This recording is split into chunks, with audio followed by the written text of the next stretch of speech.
আজকে আমরা এমন একটা গল্প শুনব যা আমাদের দেখায় যে গভীরতম হতাশার মধ্যেও কিন্তু আশার আলো ঠিক জ্বলে ওঠে। এটা আসলে প্রতিকূলতার বিরুদ্ধে এক অদম্য লড়াই আর ঘুরে দাঁড়ানোর এক অসাধারণ কাহিনী। তো গল্পটার গভীরে যাওয়ার আগে চলুন এই প্রশ্নটা নিয়ে একটু ভাবা যাক। যখন মনে হয় সব রাস্তা বন্ধ, তখন একজন মানুষ বাঁচার শক্তিটা পায় কোথা থেকে? এই গল্পটা হয়তো আমাদের সেই উত্তরটাই খুঁজে পেতে সাহায্য করবে।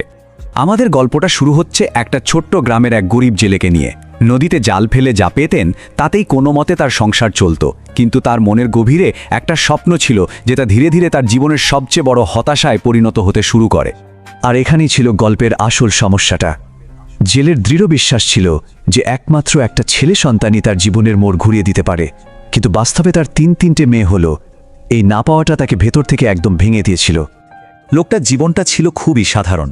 প্রতিদিনের সামান্য আয়, মানে ধরুন 150 থেকে 200 টাকা, তা দিয়ে কোনো মতে ডাল ভাত জুটত। কিন্তু মনের মধ্যে পুষে রাখা ওই হতাশাটা তাকে ঠেলে দেয় নেশার দিকে। তিনি ভাবতে শুরু করেন এই মেয়েদের দিয়ে তার জীবনের কোনোদিনও কোনো পরিবর্তন আসবে না, আর এই কষ্টটা ভোলার জন্য তিনি তার রোজগারের বেশিরভাগ টাকাটাই নষ্ট করতে শুরু করেন। গল্পের মোড়টা ঘুরে যায় যখন জেলের বড় মেয়ের বয়স 13। তিনি হঠাৎ করে খুব অসুস্থ হয়ে পড়েন। জমানো তো কোনো টাকা পয়সাই ছিল না, কারণ যা আয় হতো তার বড় অংশই তো চলে যেত নেশার পেছনে। আর ঠিক এখান থেকেই ওই পরিবারটার জীবনে নেমে আসে এক অন্ধকার সময়। এই সময়টা দেখলে বোঝা যায় তাদের অবস্থা দিন দিন কতটা খারাপ হচ্ছিল। প্রথম দিকে গ্রামের মানুষজন দয়া করে সাহায্য করত, অন্তত ভাতের ফ্যান জুটত। কিন্তু 6 মাস যেতে না যেতেই সেই সাহায্য কমে এলো। যে ফ্যানটা পেত সেটাও নোংরা, মাঝে মাঝে কালি মেশানো। আর 1 বছর পর তো পরিবারটা একদম একা হয়ে গেল। চারদিকে শুধু অবহেলা আর অপমান, কেউ আর ফিরেও তাকাতো না। যখন বাঁচার সব রাস্তাই বন্ধ বলে মনে হচ্ছিল, তখন সেই অসুস্থ বাবা এক ভয়ঙ্কর সিদ্ধান্ত নিলেন। তিনি ভাবলেন, এভাবে দিনের পর দিন কষ্ট পাওয়ার চেয়ে সবার একসাথে এই জীবনটা শেষ করে দেওয়াই হয়তো ভালো। ভাবুন তো, এই কথাটা তিনি তার বড় মেয়েকে বলেছিলেন। তার মাছ ধরার একমাত্র সম্বল, যে জালটা দিয়ে পেট চলত, সেটা বিক্রি করে তিনি বিষ কিনে আনতে বললেন। এটা ছিল তার সম্পূর্ণ হেরে যাওয়ার একটা চিহ্ন। বাবার কথা শুনে 14 বছরের মেয়েটার মাথায় খুব সাধারণ একটা প্রশ্ন এলো। সে ভাবল যে বাড়িতে প্রায় 1 বছর ধরে চালের একটা দানাও ঢোকেনি, সেখানে ইঁদুর আসবে কোত্থেকে? আর তখনই তার বুঝতে বাকি রইল না যে এই বিষ আসলে তাদের পরিবারের জন্যই আনা হচ্ছে। এই উপলব্ধিটা ছিল ভয়ঙ্কর। কিন্তু ঠিক যখন মনে হয় সব শেষ হয়ে গেছে, গল্পটা তখনই ঘুরে দাঁড়ায়। হতাশার ওই গভীর অন্ধকার থেকেই জন্ম নেয় এক চিলতে আশা। বাবার কথায় ভেঙে পড়ে বড় মেয়েটা যখন একা একা কাঁদছিল, তখন তার মেজো বোন এসে এই সহজ সরল কথাগুলো বলে। আর ছোট বোনের এই একদম নিষ্পাপ কথাগুলোই বড় বোনের মনে এক নতুন সম্ভাবনার জন্ম দেয়। আর ঠিক তখনই মেয়েটার মাথায় যেন পাপ বিদ্যুৎ চমকে গেল। সে ঘুরে দাঁড়ানোর সিদ্ধান্ত নিল। বাবার জালটা বিক্রি করে দেওয়ার বদলে সে ভাবল নিজেই তো একবার চেষ্টা করে দেখতে পারে। সে বুঝতে পারল পুরোপুরি হেরে যাওয়ার আগে একবার লড়াই করাটা খুব দরকার।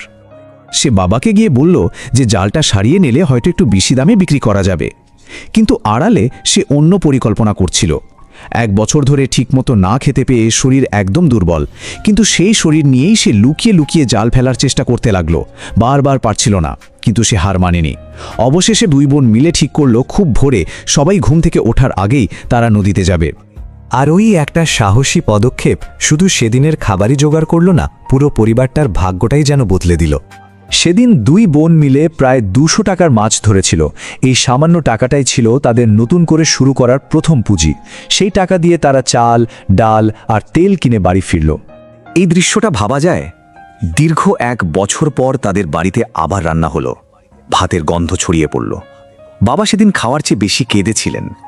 এটা শুধু খাবার ছিল না, এটা ছিল জীবন আর নবনিকাকে আবার ফিরে পাওয়ার প্রতীক। এরপর থেকে সবকিছু যেন জাদুর মতো বদলাতে শুরু করল। 2 বোনের প্রতিদিনের পরিশ্রমে সংসারে আবার সচ্ছলতা ফিরতে শুরু করল। মেয়ের এই লড়াই দেখে বাবা বাঁচার নতুন মানে খুঁজে পেলেন। তিনি ধীরে ধীরে সুস্থ হয়ে উঠলেন, নেশা ছেড়ে দিলেন এবং আবার পরিবারের হাল ধরলেন। আর যে মেয়েদের তিনি একসময় বোঝা ভাবতেন, তাদেরকেই তিনি গর্ব করে আবার স্কুলে পাঠালেন।